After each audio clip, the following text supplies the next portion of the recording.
शादी के कुछ दिनों के बाद जब बहू को ससुर ने देखा कि बहू न बालों में कंघी कर रही है, न चेहरे पर पानी फेर रही है, चेहरा भी अजीब सा बना हुआ है, बाल भी बिखरे पड़े हैं, तो ससुर ने बहू से पूछा कि क्या बात है, ऐसी तूने हालत क्यों बना के रखी है?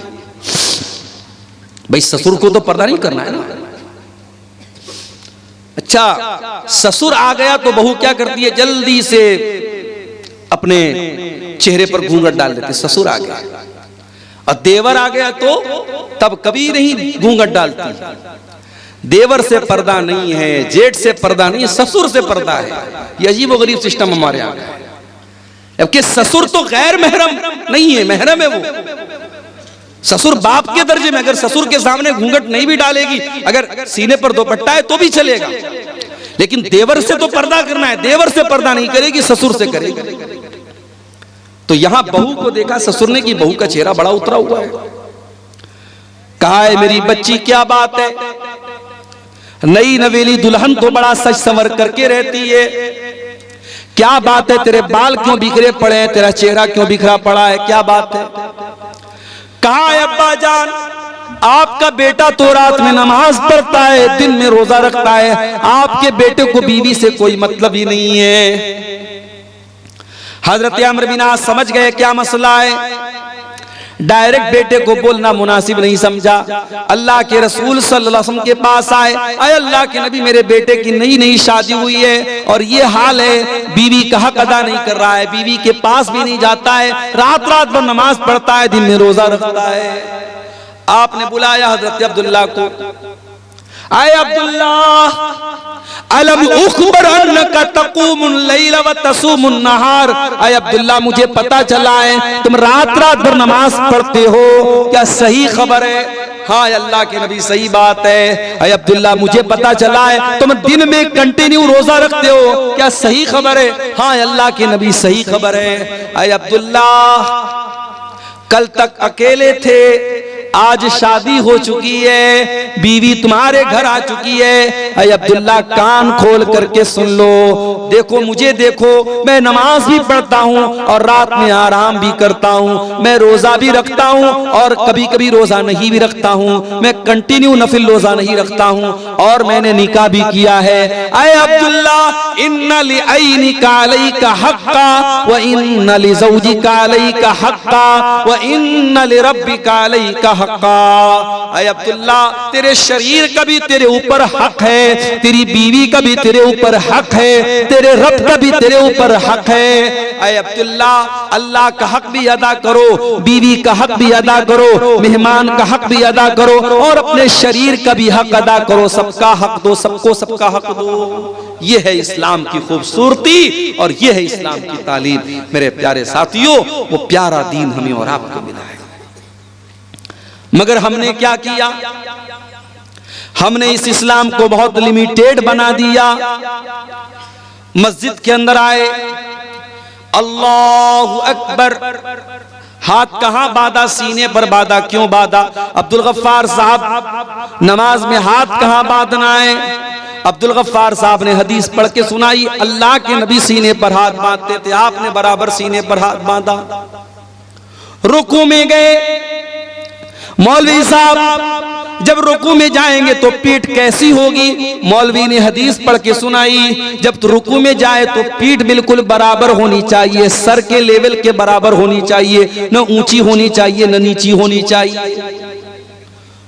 रुकू से उठा, समी अल्लाहु लिमन हमीदा रब्बना वलकल हम्दु हम्दन कसीरन तय्यबन मुबारकन फी। सजदे में गया, मौलवी साहब सजदा करते वक्त कौन कौन सी चीजें जमीन पर होनी चाहिए? मौलवी साहब ने हदीस पढ़ के सुनाई, अल्लाह के प्यारे नबी फरमाते हैं, उमिरतु अन अस्जुदा अला सबति आज़ुम, मुझे हुक्म दिया गया है कि सजदे के अंदर 7 हड्डियां जमीन पर होनी चाहिए। दोनों हाथ जमीन पर होना चाहिए, दोनों पैर का घुटना जमीन पर होना चाहिए, दोनों पैर का पंजा, पैर की जो हथेली है वो जमीन पर होनी चाहिए, और इसी तरीके से माथा और नाक, माथा और नाक दोनों एक में है। ये 7 चीजें सजदे में होनी चाहिए। नमाज में आप मुकम्मल हदीस को फॉलो कर रहे हैं। एक एक मसला पूछ रहे हैं मौलवी साहब से। मस्जिद के बाहर निकले, दुकान पर गए, कस्टमर आया, हाजी साहब ये माल, ये कपड़ा, ये सामान कितने का देंगे? हाजी साहब कहते अल्लाह की कसम मुझे 100 का पड़ा है, तू 110 दे दे। वही हाजी साहब जो मस्जिद में नमाज का तरीका मौलवी साहब से हदीस की रोशनी में पूछ रहे थे, जब मार्केट में आए, जब बिजनेस करने आए, जब कारोबार करने आए, तो झूठी कसम खा करके अपने माल की गलत कीमत बता दी। ओ लोगों, तुमने ये क्यों समझ लिया कि इस्लाम तुम्हारे कारोबार पर अप्लाई नहीं होता? इस्लाम कारोबार से बाहर किसी चीज का नाम है। ओ लोगों, इस्लाम एक मुकम्मल ज़ाबिते हयात का नाम है। इस्लाम एक मुकम्मल लाइफ स्टाइल का नाम है। इस्लाम अगर आपको नमाज पढ़ने का तरीका बताता है, तो इस्लाम आपको कारोबार करने का तरीका भी बताता है। जब आप बिजनेस करेंगे, कारोबार करें, अल्लाह के नबी ने फरमाया कि वहां झूठ नहीं बोलना है, वहां धोखाधड़ी नहीं करना है, वहां किसी हराम माल का बिजनेस नहीं करना है। कारोबार करने का भी आपको तरीका बताया गया।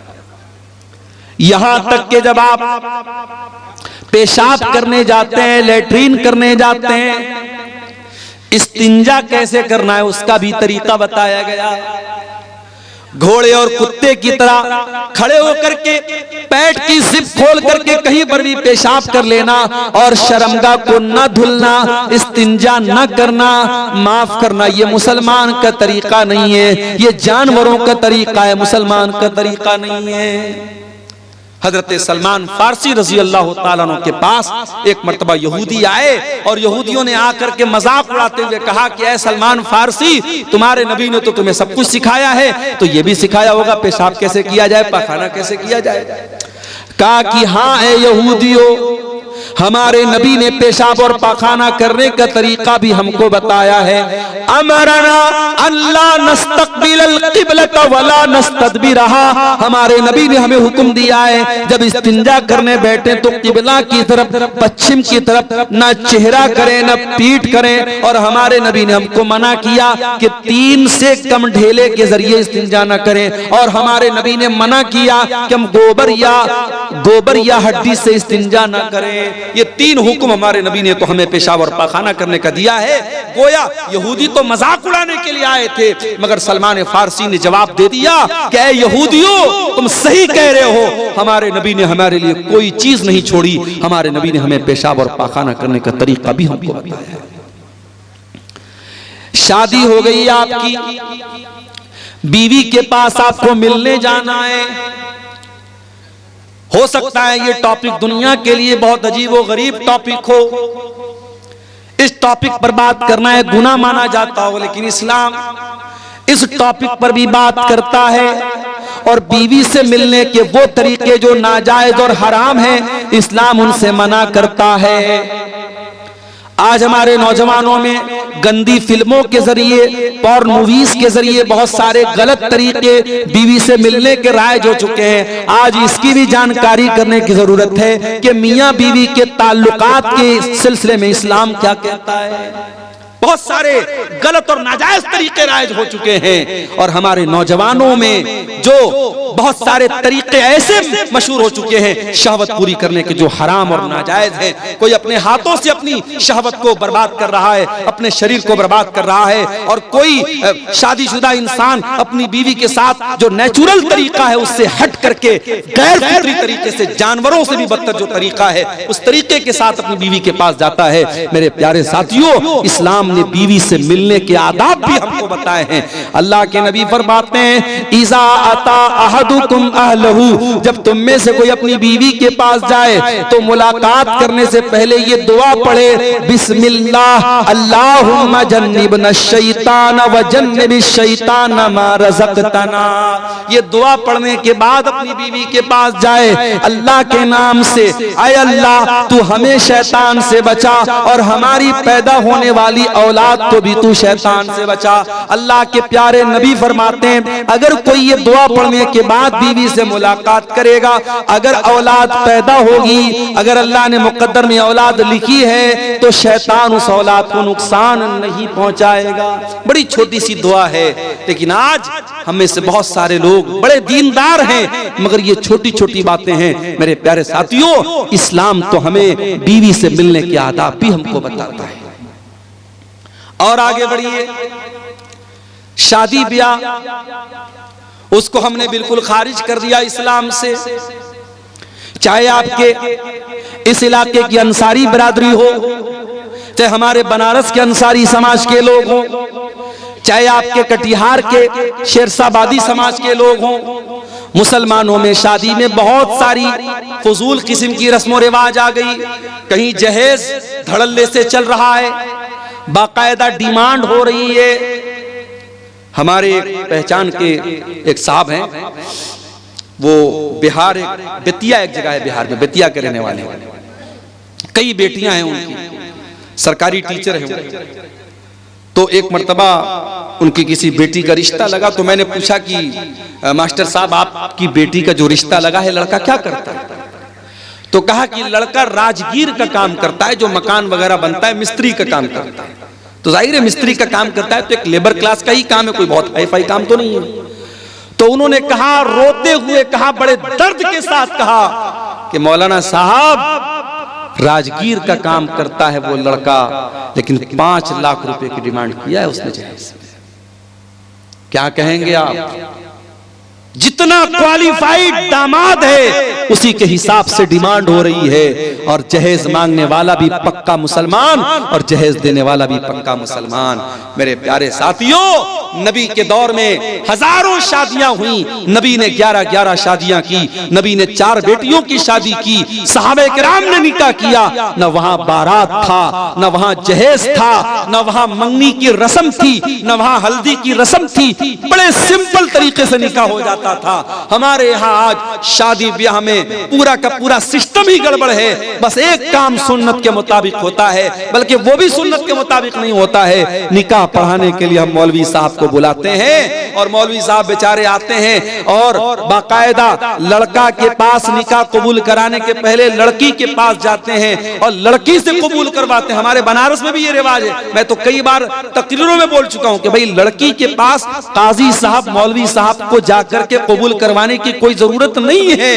इस्लाम में लड़की को कबूल नहीं करना है, कबूल करने का काम लड़के को करना है। अभी कल की बात मैं आपको बताऊं, बनारस में एक निकाह पढ़ाना था। हमारे एक दोस्त की बहन की भाई की शादी थी, निकाह पढ़ाने में गया तो अब वो सिस्टम तो वही था, लड़की के यहाँ भी जाना था, पर्दा लगा हुआ था, उधर लड़की बैठी है। अब फला बिनते फला आपका निकाह फला के साथ हो रहा है, क्या आपको कबूल है? लड़की अंदर से रो रही है, बेचारी तड़प रही है। उसकी माँ समझा रही है, चची लोग समझा रही, बेटा बोल दे बोल दे बोल दे। बड़ी देर के बाद लड़की बोलती हाँ कबूल है। अच्छा भाई, निकाह नामा में लेकर के गया था मैंने, उसमें बता दिया भाई लड़की की यहाँ साइन करा लो, सिग्नेचर करा लो। अब निकाह नामा जब अंदर से आया बाहर तो देखा इतनी बड़ी सी पेन उसके साथ, खूबसूरत सी पेन, उस पर जो है नग वगैरह जड़े हुए हैं और मोर का पंख लगा हुआ है, और उस पर इंग्लिश में कुछ लिखा हुआ है। मैंने देखा तो लिखा तो कबूल है, उस पेन के ऊपर लिखा हुआ है कबूल है। तो आजकल ये ड्रामेबाजी चल रही है। दुल्हन के लिए बाकायदा ऐसा दुपट्टा आ रहा है, दुपट्टे पर लिखा रहता फलाने की दुल्हन, अब्दुल्ला की दुल्हन, अब्दुर्रहमान की दुल्हन। यानी जब तक वो बेचारी दुपट्टा नहीं पहनेगी लोग नहीं समझेंगे कि किसकी दुल्हन है, किसी और की दुल्हन समझ लेंगे उसको। अजीब व गरीब तमाशे हो रहे हैं। नकाब पहन करके लड़कियां आजकल चलती हैं, नकाब के ऊपर एक पट्टी बनी है, पट्टी पर क्या लिखा? इस्लाम की शहजादी। अरे कैसी तू शहजादी है रे, कैसी शहजादी है तू नकाब की को बदनाम कर रही है। अगर वाकई में तो इस्लाम की शहजादी है तो अपने इस नकाब को सिंपल कर ले। आज देहातों में बहुत सारी जगहों पर देखते हैं नकाब के ऊपर लाइट लगी है, खूबसूरत सी लाइट लगी चमक रही। अरे भाई नकाब के ऊपर लाइट का क्या काम है? तो ये सब ढकोसलेबाजी हम कर रहे हैं मेरे प्यारे साथियों। माफ करना, इस्लाम इन ढकोसलेबाजियों का नाम नहीं है। इस्लाम बड़ा सिंपल दीन है। दूसरे के तरीके पर और दूसरों के नक्शे कदम पर चलने की कोशिश मत करो मेरे प्यारे साथियों। अल्लाह के नबी ने फरमाया लतत्तबिउन्ना सुनन मन कान क़ब्लकुम शिब्रम बिशिब्रिन व ज़िराम बिज़िरा। ऐ मेरी उम्मत के लोगों, तुम अपने से पहले के लोगों के तरीके पर चलोगे। अगर वो एक बालिश्त चले तो तुम भी एक बालिश्त चलोगे, अगर वो एक हाथ चले हैं तो तुम भी एक हाथ चलोगे। हत्ता लौ सलकू जोरज़बिन लसलक्तुम, अगर तुमसे पहले के लोग किसी जानवर के बिल में चले जाएंगे तो तुम भी बिल में चले जाओगे। अंधी तकलीद दूसरों की करने की वजह से आज हमारी कौम मेरे प्यारे साथियों बर्बाद हो। और आगे बढ़िए, इस्लाम में पूरे के पूरे दाखिल हो जाओ। हाजी साहब मस्जिद में गए, मौलवी साहब से नमाज का तरीका तो पूछ लिया, मस्जिद के बाहर आए, अपने सगे भाई की जमीन को हत्या करके बैठ गए, अपने पड़ोसी की जमीन पर नाजायज कब्जा करके बैठ गए। ओ हाजी साहब, ये जमीन आपके साथ तो नहीं जाएगी दुनिया से। ओ मेरे भाई, जिस दिन तुम मर जाओगे ये सारी जमीन तो दूसरों की हो जाएगी, ये सारा माल तो दूसरों का हो जाएगा, सब ठाट पड़ा रह जाएगा जब लाद चलेगा बंजारा। कब्र की 2 गज जमीन के अंदर सबको जाना है, सब छोड़ के जाना है।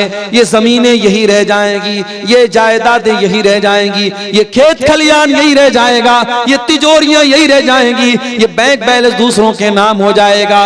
मेरे प्यारे साथियों, जब आप कब्र के अंदर जाएंगे, जितने भी नेक हों, जितने भी नमाजी हों, जितने भी दीनदार हों, ये कब्र आपको दबोचेगी, ये कब्र आपको पकड़ेगी, ये कब्र आपको के ऊपर तंग हो जाएगी। नबी के सहाबी थे साद बिन मुआज रजी अल्लाह ताला अन्हु, इंतकाल हो गया। नबी के इतने बड़े सहाबी इंतकाल हो गया कि अल्लाह के नबी ने उनके इंतकाल के मौके पर फरमाया इhtazal मौत ले साद इब्न मुआज। आज साद इब्न मुआज का इंतकाल हुआ है। आज इनके इंतकाल पर अल्लाह का अर्श भी हिलने लगा है। इनके जनाजे में 70,000 फरिश्ते जमीन पर उतरे थे। इनका बदन भारी भरकम था। जब जनाजा उठाया गया तो जनाजा बड़ा हल्का मालूम हो रहा था। बाज मुनाफिकों ने कहा कि अरे जनाजा तो बड़ा हल्का मालूम हो रहा है। अल्लाह के प्यारे हबीब ने फरमाया इन्ना लहू हमलतन गैरुकुम, ऐ मेरे सहाबा, ये साद बिन मुआज का जनाजा है, इसके जनाजे में फरिश्ते भी शामिल हैं। इनके जनाजे को फरिश्तों ने उठा के रखा है। इतने बड़े सहाबी थे साद बिन मुआज रजी अल्लाह ताला। साद बिन मुआज को कब्र में उतारा जाने लगा।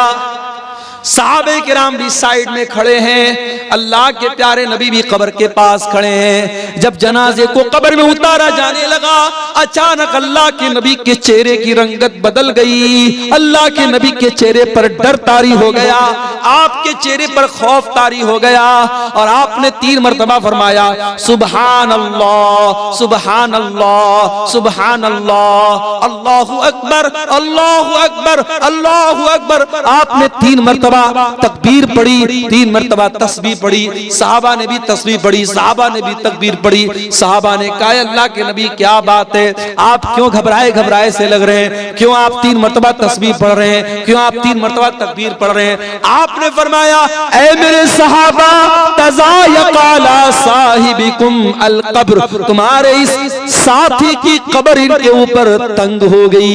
इनकी कब्र ने इनको दबोचा था, इनकी कब्र ने इनको पकड़ा था और जितनी देर इनकी कब्र ने इनको पकड़ा था, ऐ मेरे सहाबा, मैं भी डर गया और मैंने अल्लाह की तस्बीह पढ़ी, अल्लाह की तकबीर पढ़ी। ऐ मेरे सहाबा, इन्ना लिल कब्रि ज़ग़ततन लौ नजा मिन्हु अहदुन लनजा साद इब्न मुआज। अगर कब्र के दबोचने से कोई बच जाता तो साद बिन मुआज बच जाते। हो लोगो, जब नबी का सहाबी नहीं बचा, हमारी और आपकी क्या हैसियत है। ओ नमाजियों, ओ तहज्जुद पढ़ने वालों, वालों, ओ रोजा रखने वालों, ओ कुरान पढ़ने वालों, ये कब्र तो तुमको भी पकड़ेगी, ये कब्र तो तुमको भी दबोचेगी। ओ लोगों, उस कब्र की जिंदगी के बारे में कभी सोचो, कभी उसकी तैयारी करो। ये नाजायज की जायदादें, ये नाजायज जमीनें, ये नाजायज दौलत दूसरे लेके चले जाएंगे, दूसरे मौज मस्ती करेंगे और तुम कब्र में उसकी सजा झेलोगे। ये कोई फायदे का सौदा नहीं है, ये घाटे का सौदा है मेरे साथ। हराम कमाई ला करके दूसरों की जिंदगी बना रहे हो और अपनी आखिरत बर्बाद कर रहे हो।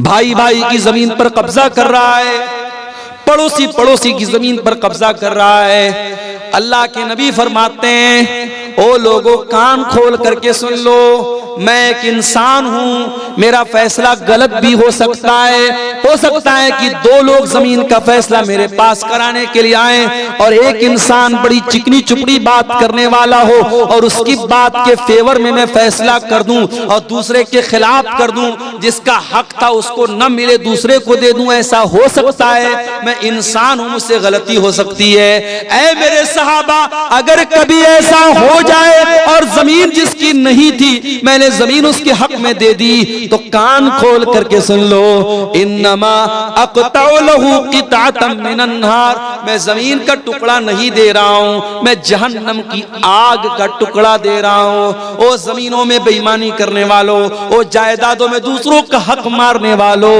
अल्लाह के वास्ते तौबा कर लो। ये जमीनें तुम्हारे साथ कब्र में नहीं जाएंगी, ये जायदादें तुम्हारे साथ कब्र में नहीं जाएंगी। ये बड़े घाटे का सौदा है। कल कयामत के दिन अल्लाह के पास जाओगे, जिसकी जमीन को हड़पा था, जिसकी जायदाद पर नाजायज कब्जा किया था, जिसके खेत पर नाजायज कब्जा किया था, जिसकी जमीन पर नाजायज कब्जा किया था, वो आग